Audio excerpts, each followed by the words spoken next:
আসসালামু আলাইকুম। সবাইকে ইংলিশ মার্টের পক্ষ থেকে স্বাগত জানাচ্ছি। সহজে ইংরেজি শেখা শিরোনামে আমরা আমাদের ধারাবাহিক আলোচনা শুরু করেছিলাম। তারই ধারাবাহিকতায় আজ আমরা আরও একটি ভিডিও নিয়ে হাজির হয়েছি। আজ আমরা ইউনিট 2 এর লেসন 4 নিয়ে আলোচনা করব ইনশাল্লাহ। লেসন 4 এর শিরোনাম ইন্টারেস্টিং। আমরা বলেই দিয়েছি আমাদের বইয়ের প্রত্যেকটা শিরোনামই খুব ইন্টারেস্টিং হবে। এই শিরোনামটি হচ্ছে সমস্যা ছিল, আছে, সমাধানও তাই। আচ্ছা, তো আমরা দেখি সামনে কি বলা হয়। আমরা অনেক সময়ই বলে থাকি আমার আছে, তোমার আছে, বা আমাদের ছিল, তাদের ছিল ইত্যাদি। এই টাইপের কথা আমরা বলে থাকি। এই থাকা থাকি এর ইংরেজি কিভাবে, চলুন শিখে নিই। কিছু করার দরকার নেই, মুখস্থ না। আমরা আমাদের বই কখনো মুখস্থটাকে আমরা আপনাদেরকে মুখস্থ করার জন্য বলি না। আমরা এখন যেটা করতে হবে, নিচের এই বাক্যাংশগুলো 10 বার করে মনোযোগ দিয়ে পড়তে হবে। আমি একবার করে একটু বলে যাচ্ছি, আপনারা 10 বার করে পড়বেন। আমার আছে আই হ্যাভ, আমাদের আছে উই হ্যাভ, তোমার আছে ইউ হ্যাভ, তোমাদের আছে ইউ হ্যাভ, তাদের আছে they হ্যাভ, আমার ছিল আই হ্যাড, আমাদের ছিল উই হ্যাড, তোমার ছিল ইউ হ্যাড, তোমাদের ছিল ইউ হ্যাড, তাদের ছিল they হ্যাড। এরপর তার আছে হি হ্যাজ, তার আছে শি হ্যাজ।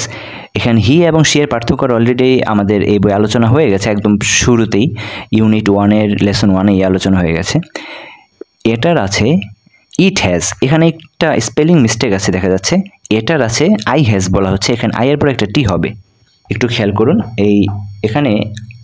এখানে আই এর পর একটা টি হবে, ইট হ্যাজ হবে, আই হ্যাজ বলা এর লেখা আছে, আসলে ইট হ্যাজ হবে। ইট হ্যাজ এটার আছে। সিফাতের আছে সিফাত হ্যাজ, আমার বাবার আছে মাই ফাদার হ্যাজ, তার ছিল হি হ্যাড, তার ছিল শি হ্যাড, এটার ছিল ইট হ্যাড, সিফাতের ছিল সিফাত হ্যাড, আমার বাবার ছিল মাই ফাদার হ্যাড। শেষ, 10 বার করে পড়া হয়ে গেছে, অলরেডি মাথায় গেঁথে গেছে। এবার আমরা একটু আলোচনা করি। উপযুক্ত বাক্যগুলোতে আমরা খেয়াল করলাম কখনো হ্যাভ, কখনো হ্যাজ, আবার কখনো হ্যাড ব্যবহার করে কোনো কিছু আয়ত্তে থাকা অর্থ প্রকাশ করছে। মানে আপনার আয়ত্তে কোনো কিছু আছে এমন একটা অর্থ প্রকাশ করার জন্য কখনো আমরা হ্যাভ ব্যবহার করছি, কখনো হ্যাজ ব্যবহার করছি, আবার কখনো বা হ্যাড ব্যবহার করছি। তবে প্যাচ হলো কোনটা কোথায় বসবে। চলুন এই ব্যাপারটা এখন আমরা জেনে নেব। হ্যাভ কোথায় বসবে?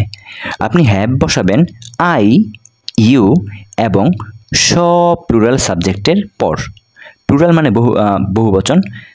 যেই সাবজেক্ট বহুবচন হয় সেই সাবজেক্টের পর আপনি হ্যাভ বসাবেন। আই এর পর হ্যাভ বসবে, ইউ এর পর হ্যাভ বসবে এবং প্লুরাল সাবজেক্টের পর হ্যাভ বসবে। তবে মনে রাখতে হবে এটা হচ্ছে প্রেজেন্ট টেন্সের বেলায়। প্রেজেন্ট টেন্সের বেলায় এটাকে প্রেজেন্ট টেন্স হতে হবে, মানে বর্তমান কাল হতে হবে। আমরা ইতোমধ্যে গত ভিডিওতে টেন্স নিয়ে একটু খানিকটা আলোচনা করেছিলাম। আপনারা ডেসক্রিপশন বক্স থেকে সেই ভিডিওর লিঙ্কটা পাবেন। দেখুন হ্যাজ কোথায় বসে। হ্যাজ সকল সিঙ্গুলার সাবজেক্টের পরে বসে। যত সিঙ্গুলার সাবজেক্ট আছে তারপরে হ্যাজ বসে। তবে প্রেজেন্ট টেন্স এটাও বর্তমান কাল হতে হবে। আপনি হ্যাজ অতীতকালে বসাতে পারবেন না। যত সিঙ্গুলার সাবজেক্ট আসে তারপর আপনি হ্যাজ বসাবেন, তবে এটা অবশ্যই প্রেজেন্ট টেন্স হতে হবে বা বর্তমান কাল হতে হবে। হ্যাড কোথায় বসে? হ্যাড হচ্ছে সিঙ্গুলার এবং প্লুরাল উভয় ক্ষেত্রেই বসে। সাবজেক্ট প্লুরাল হোক বা সিঙ্গুলার হোক, যেটাই হোক সাবজেক্ট, উভয় ক্ষেত্রে আপনি হ্যাড ব্যবহার করতে পারবেন। তবে এটা প্রেজেন্ট টেন্সে ব্যবহার করতে আপনি পারবেন না, এটা পাস্ট টেন্সে ব্যবহার করতে হবে। পাস্ট টেন্সের বেলায় মানে আমার ছিল, আমাদের ছিল, এই ছিল অতীত ব্যবহার করার জন্য আপনি হ্যাড ব্যবহার করতে পারবেন, সেটা সাবজেক্ট সিঙ্গুলার হোক বা প্লুরাল হোক। এবার নিচের বাক্যগুলো অর্থসহ মনোযোগ দিয়ে 10 বার করে পড়ুন। আমি একবার করে পড়ব, আপনারা 10 বার করে পড়বেন। আমার একটি বই আছে, আই হ্যাভ আ বুক। আমাদের একটি গাড়ি আছে, উই হ্যাভ আ কার। তোমার একটি বাগান আছে, ইউ হ্যাভ আ গার্ডেন। তোমাদের একটি বড় দালান আছে, you have a big building. তাদের একটি সুন্দর মসজিদ আছে, দে হ্যাভ আ বিউটিফুল মস্ক। তার দুইটি গরু আছে, হি হ্যাজ 2 cows। তার 3টি বিড়াল আছে, শি হ্যাজ 3 cats। মিরাজের ভাইয়ের একটি দামি মোটরসাইকেল আছে, মিরাজের ভাইয়ের, মিরাজ ব্রাদার। মিরাজের ভাই প্রকাশ করার জন্য মিরাজের পর অ্যাপোস্ট্রফি এস ব্যবহার করা হয়েছে। মিরাজ ব্রাদার মানে মিরাজের ভাই। Miraj brother has an expensive motorcycle. আমার একটি উপকারী বই ছিল, অতীত চলে আসছে। I had a useful book. Useful উপকারী বই ছিল, ইউজফুল বুক। এখানে একটা ফুটনোট দেওয়া আছে। এখানে একটা ফুটনোট দেওয়া আছে। ইউজফুল মানে উপকারী। কেন এ হইল? ইউ তো ভাবেল আমরা জানি, কেন এ হইল? এটা আমরা আলোচনা ইতিমধ্যে হয়ে গেছে। এ এন কোথায় বসে সেটা আমরা ইউনিট 1-এর লেসন 2-তে আলোচনা করেছি আমাদের এই বইটিতে। তারপরের বাক্যটি দেখুন, কামালের একটি আম গাছ ছিল। Kamal had a mango tree. গত বছর আমাদের একটি নৌকা ছিল। Last year we had a boat. আমাদের একটি সুখী পরিবার ছিল। তাদের একটি সুখী পরিবার ছিল। দেই হ্যাড আ হ্যাপি ফ্যামিলি। তো এই ছিল এই লেসনের আলোচনা। এবার আমরা এক্সারসাইজ দেখব। নিচের অনুচ্ছেদটি বা প্যারাগ্রাফ মানে অনুচ্ছেদ, নিচের প্যারাগ্রাফটি অনুবাদ করুন। নিচে একটি বাংলাতে অনুচ্ছেদ দেওয়া আছে, এটাকে আপনি ইংরেজিতে অনুবাদ করতে হবে। ইতিমধ্যে বইটির ধারাবাহিক আলোচনা যদি আপনারা পড়ে থাকেন তাহলে এই প্যারাগ্রাফটি খুব সহজেই আপনারা ইংরেজি করতে পারবেন। যদিও আমরা ধারাবাহিকভাবে প্রত্যেকটি লেসনের ভিডিও আপলোড করতে পারিনি বা আমাদের পক্ষে সম্ভব হয়নি, তবে আপনারা যদি আগ্রহ প্রকাশ করেন তাহলে আমাদের কাছ থেকে পিডিএফ নিতে পারেন। আচ্ছা, প্যাসেজটি অনুবাদ করবেন আপনারা। অবশ্যই অনুবাদ করে কমেন্ট বক্সে জানাবেন, অথবা আমাদের ফেসবুক পেজের কমেন্টে জানাবেন, অথবা ফেসবুক পেজের আমাদের মেসেজেও জানাতে পারেন। আমাদের ফেসবুক পেজের লিঙ্ক আপনারা ডিসক্রিপশন বক্সে পাবেন। অনুচ্ছেদটি হচ্ছে এমন: আমার নাম শারমিন আক্তার। আমার বাবার নাম শফিকুল ইসলাম। আমার মায়ের নাম শাহিনা খাতুন। আমার বাবা একজন চিকিৎসক। আমার মা একজন গৃহিণী। আমার একজন বোন আছে। আমার বোনের নাম শাহনাজের একটি টিয়া পাখি আছে। পাখিটি খুবই সুন্দর। পাখিটির 2টি পা আছে। শাহনাজের একজন বান্ধবী আছে, তার নাম রূপার একটি সুন্দর বিড়াল ছিল। আমি বিড়ালটি অনেক পছন্দ করতাম, কিন্তু গতকাল বিড়ালটি মারা গেল, তাই এখন আমি অসুখী বা অখুশি।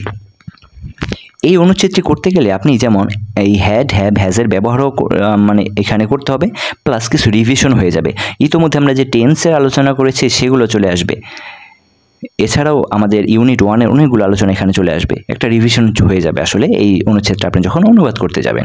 তারপরে দেখুন 2 নম্বর এক্সারসাইজ কি বলা হচ্ছে, সঠিক উত্তরটি খাতায় লিখুন। এখানে কয়েকটা বাক্য দেওয়া আছে, যেখানে আপনার অপশন দেওয়া আছে। অপশন কোনটা হবে সেই অপশনটা আপনি সিলেক্ট করে সঠিক বাক্যটা আপনি খাতায় লিখবেন। আই হ্যাজ নাকি have, I has a book না I has a fan or I have a fan, Imran has a shop or Imran have a shop, he have a garden or he had a garden, they had a playground or they has a playground, you has a mobile phone or you have a mobile phone।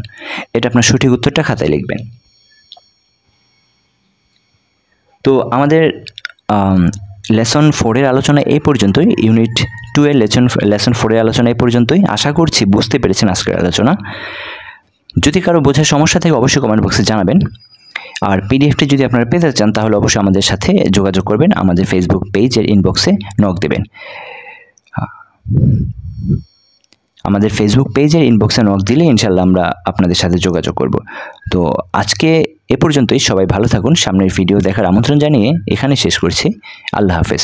আসসালামু আলাইকুম।